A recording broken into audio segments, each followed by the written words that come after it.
So if I go here and I set my phone to work, you'll notice that my main page changes its content.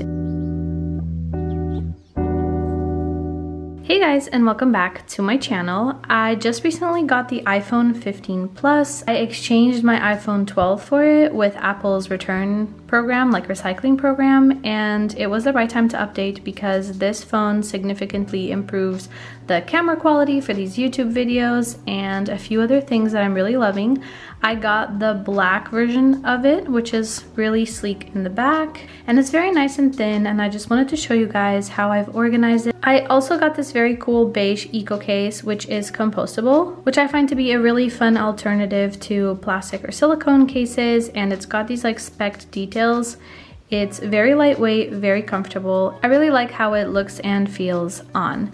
I also call this a minimalist edition because I feel like I've really minimized the amount of apps and the things that I have on my home screen. That might not be minimal to you, and that is completely okay. This is just meant to inspire you to organize your phone a little bit better. So let's start with my lock screen. I get my lock screen backgrounds from the website, The Every Girl. They release them every single month and they're free, and I really like them, so I always tend to download them. And this January one has these white roses in the back and then has a little January calendar. As for the widgets that I've chosen for my lock screen, I have the date up here. I actually chose to change the font. As you can see, I chose like the Times New Roman looking one, and then the things I have on here are my calendar, so it'll let me know if I have any meetings or events today, and then my Spotify, so I can just click there and go straight to my music, and then the weather app, which will just show me how warm or cold it is outside. When you set an image as your phone's background, it tends to put the blurred version of it as your background on the main page itself.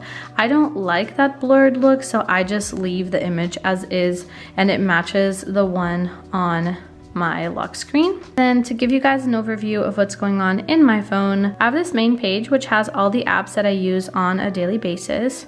And if I swipe right, I have this entertainment console, that's what I call it, and it's got all the entertainment stuff on it. And then this is just like my dump page slash backend library of apps, I guess you could call it, and I really don't usually use this page. So when I say it's like a minimal setup, that's because these are the two main pages that I use, and I'm going to show you guys how I've organized them. So here on the main page, we've got a calendar widget, and I've got a weather widget here just so that I can see very quickly if it's going to rain. Then I've got my regular everyday apps. So I've got my photo app, I've got Waze so that when we're driving, it's easy access. I've got Messenger, I got my bank app, I got my other bank app, the internet app, so if I need to search something up real quick, it's there, YouTube, email, and the four apps I've selected to have down here are calls, WhatsApp, iMessage, and Instagram, because they are the apps that I use the most. Now, something worth noting is that this main page will change if I put my phone in work mode, and if you haven't explored the different modes you can set your phone on, I highly recommend doing it. So if I go here and I set my phone to work, you'll notice that my main page changes its content and essentially just has the same four lower icons, but it turns my page into like a ready to respond to work kind of situation. So it'll have my email and my work calendar, as well as my notes and files. And then it has Upwork, which is where I communicate with my clients. It has my reminders, and it has Slack. So if I am working, I will have this as my kind of work homepage. I've created a little entertainment console for myself. That's what I call it. And it's just the right swipe widget page. And what I have here is I have my Spotify app. Usually it's the most played playlist that comes here, so this is the one I listen to when I'm working. Then I have my Audible app, which has the current book that I am listening to, which is called Why Has Nobody Told Me This Before by Julie Smith. I have my Headspace app with today's meditation so that it's easy for me to just click on it when I'm ready. I've got my Kobo app, which is essentially my e-reader app. And the reason I have this on here is because if I'm ever out of the house and I need to kill some time, but I didn't remember to bring my e-reader, I can just continue reading the book that I was reading on my e-reader here, and it'll sync to my Kobo e-reader the next time I pick it up. And I've got my notes app here, and I've got it set to my travel folder. And the reason I do this is because if I am traveling, I'll usually have important information on there. So this comes in very handy if you want to have a folder quick access. I've got my podcast widget, which is set to Optimal Living Daily because it's my favorite daily podcast. It's actually a very fun 10-minute like productivity and motivation kind of podcast. So if you don't know it yet, I highly recommend. It's free. So I really like listening to that every morning when I'm cleaning my house.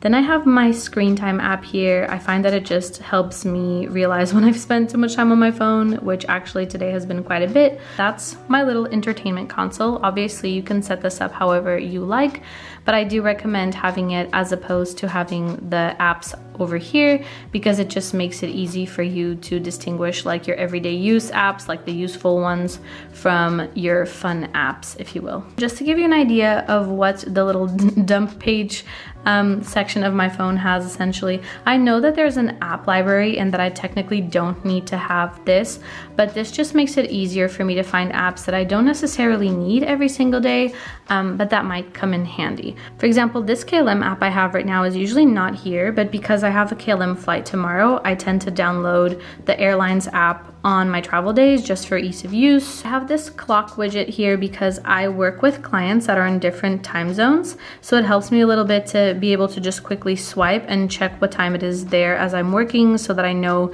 if it's a good time to message them or if it's maybe too late or too early. And then this is a work checklist that I have where I can just quickly swipe and click on something that's been done if I need to. I've divided my folders by, I guess, category. This one's my home category, this one's entertainment, this one's health and fitness, this one is finances, this one is work, but it's like camera related work, so YouTube stuff, photography. This one's travel apps. This one is work apps, which are the ones that actually appear when I put my phone in work mode. And then I like having my wallet here. The reason my wallet is here and not on my main page is because you can double click the side button to open your wallet. So there's no real point for me to have the wallet here. But if for some reason this button's not working and I need, let's say, my boarding pass, I'm able to just like swipe to get to it. And then I have my settings and my app store here. For the home folder, I have the local transportation app, my security camera app, my fuel app for when we tank the car, and then this is just my smart lighting app. This is like a health app here for Portugal that has things like your vaccination certificates and things. You can see that it's offloaded, but sometimes when I go to the doctor, I might need it. This is like an authentication app for the Portuguese government, and then this is the new journal app that Apple has just released, and I've not yet played with it, but I figured I wanted to, so I left it there. For entertainment, I have the apps that I don't necessarily use all the time, but I have Pinterest, Netflix. TV Time is a very cool app to track the shows you're watching. Kind of like Goodreads, but for TV shows. Goodreads is a very cool app to track the books you're reading. FaceTime, Prime Video, Facebook, and this is the cinema app, the local cinema app that we use to buy movie tickets. The reason I have Prime and Netflix here is because I will download things offline when I'm traveling, so having these here is very useful. And then Facebook I only use for work, so I usually leave it here. In my health app, I have the scale app because we have a smart scale. I have the hospital app that I go to. The sweat app is a workout app. Then there's Flow, my insurances, it's like health insurance stuff, so I put it here. And Sleep Cycle, which helps you track your sleep and improve it essentially, so I have it here. Then for finances, I have my Trading 212 app, which is where I have a few of my investments. I have my bank app for Portugal, and these two are related. Then I have Spendy, which is a budgeting app that I wanted to start using this year.